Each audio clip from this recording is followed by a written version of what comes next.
Anthony Albanese has invited President Biden to address both houses of this parliament when he visits Australia in May for the Quad Summit.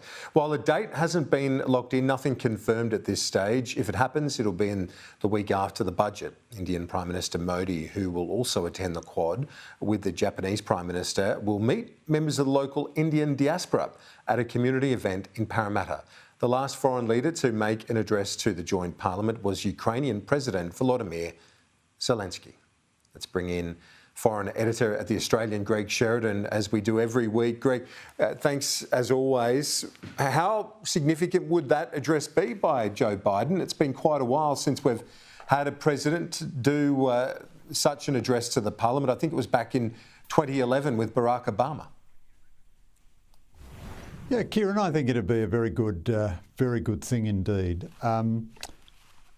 There's no doubt Anthony Albanese and Joe Biden have a thing going on, you know.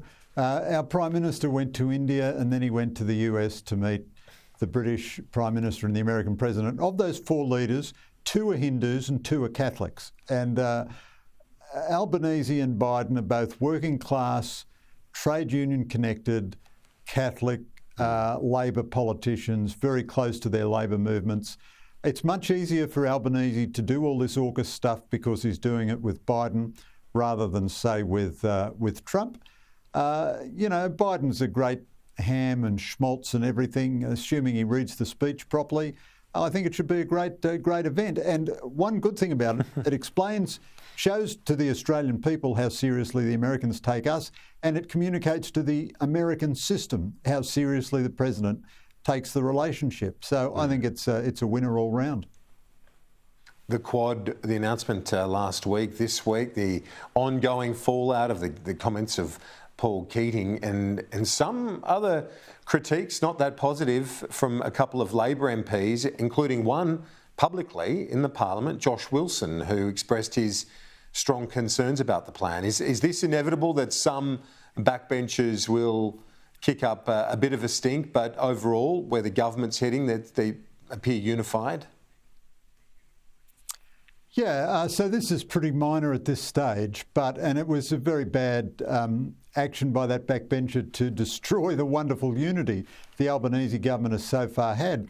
I mean, in a column today, I point out that our last 6 elections have resulted in a different Prime Minister from the one at the previous election. So all our elections since 2007, we've had eight Prime Ministers in 16 years. The country needs a stable and successful government. Albanese, I think, is remarkably strong politically. He's doing stuff that the left likes, like The Voice and social policy, and he's doing stuff that is in the national interest, but which also reassures conservative Australia, namely AUKUS and national security. His big task now actually is not bipartisanism, because where could the Liberals possibly go on AUKUS? His big task now is to sell AUKUS entirely within the Labor Party, within the left, to the millennials who support him very strongly. And if he gets attacked at the next election, it'll be from the left by the Greens and those kinds of folks. So he has to take a leaf out of Bob Hawke's book, who sold the Pine Gap facilities, the American Alliance and so on, to a Labor Party which was still infected by Gough Whitlam's anti-Americanism. That's a big task ahead for Albanese, and I think he and Miles and Wong and Chalmers and Conroy and so on, given the number of questions they're answering on AUKUS every day in the Parliament, look as though they're up for the challenge.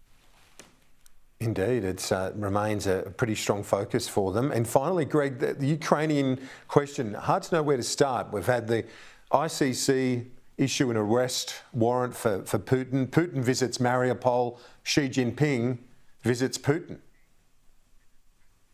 I think the visit by Xi Jinping to Putin is the most significant. Putin's visit to Mariupol was fascinating. Not quite sure if he actually went there, and there was that wonderful moment where he was heckled by apparently a brave Ukrainian. That happens very rarely in modern Russia or its dependencies. But the visit by Xi Jinping was a very powerful statement. The Chinese, I think, are not going to let Putin lose, and they regard their alliance with Putin as absolutely critical. Their flim-flam peace treaty is kind of window dressing just to make it look as though they've got a peace plan. It's a completely unrealistic one. But this is a powerful message of support to Putin, and it's a powerful statement of Putin's subservience to the Chinese. I think we might be overestimating the danger Putin is in while ever he has the Chinese backing. And my final thought is that we might have to rethink our strategic timeline and what we hope to achieve in Ukraine if Putin can rely on indefinite and ongoing Chinese support. It doesn't seem to me like he's going to run out of resources or resolve anytime soon. Yeah, President Xi called him my dear friend. So, no wavering on that front. Greg, thank you. We'll see you next week.